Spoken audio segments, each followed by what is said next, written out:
میری رضا کے لیے جن لوگوں نے روزے رکھے ان کے لیے کیا کیا جائے؟ یہاں پر ایک بات یاد رکھنا چاہیے کہ اللہ تبارک و تعالیٰ عالم الغیب و شہادہ ہے، وہ تو ہر چیز پہلے سے جانتا ہے، لیکن پوچھتا اس لیے ہے کہ دنیا کے اندر یہ بات ظاہر ہو جائے کہ اللہ کے بندے اس کی راہ میں کس قدر ثابت قدم ہیں کہ دنیا کی کوئی طاقت ان کے قدموں میں تزلزل پیدا نہیں کر سکتی، اور یہ بھی ثابت کرتے ہیں کون لوگ جھوٹے ہیں، کون لوگ ہیں جو صرف زبانی کلامی جمع خرچ کرتے ہیں لیکن ایمان کی استقامت پر ثابت قدم نہیں رہتے۔ سناتے فرشتے عرض کرتے ہیں کہ ان کو بخش دیا جائے، اللہ تبارک و تعالیٰ فرماتا فرشتوں تم گواہ ہو جاؤ، جن لوگوں نے میری رضا کے لیے روزے رکھے ہیں میں ان سب کی بخشش کرتا ہوں۔ ایک حدیث اور ہے، وہ بھی انس بن مالک رضی اللہ تعالیٰ عنہ سے روایت ہے کہ جب عید کے روز لوگ نماز پڑھ کر اپنے گھروں کی طرف جاتے ہیں،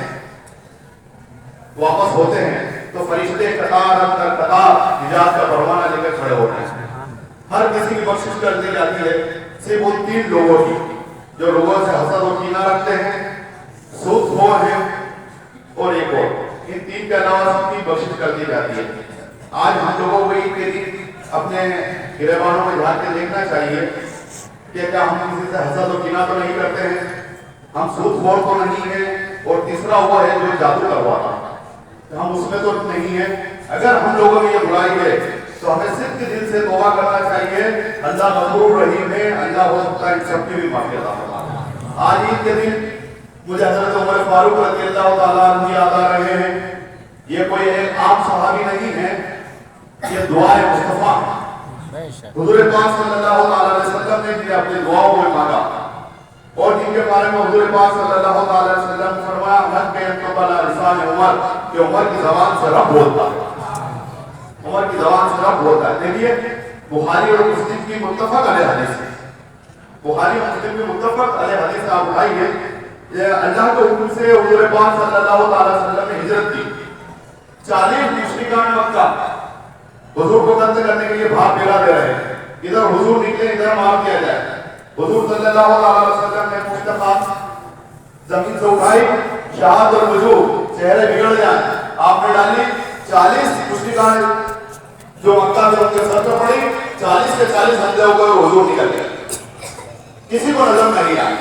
آپ بھارت روڈ پہ پہنچے تو یہ بات دیکھیے، پھر بخاری اور مسلم کے متفق علیہ حدیث ہے کہ حضور پاک صلی اللہ علیہ وسلم ابھی بھارت روڈ پہ باہر تھے اور ایک بڑا پہلوان اس زور کا سلاما وہاں پہنچ گیا، حضور پاک صلی اللہ علیہ وسلم کو جو دیکھ کر حضرت صدیق اکبر رضی اللہ تعالیٰ عنہ یاد غار جن کے بارے میں قرآن پاک میں فرمایا ہے،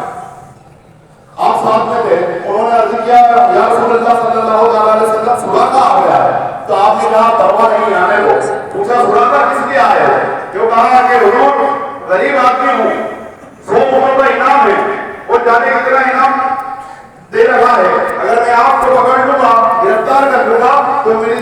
نسلوں کا مقدر بدل جائے گا۔ بتائیے ایک رسول کو ایک نبی کو سراقہ جیسا پہلوان میں گرفتار کرنا، حضور پاک صلی اللہ علیہ وسلم نے ایک توجہ کی، اس کا گھوڑا اس کے پاؤں پر پتھروں میں ڈال دیا،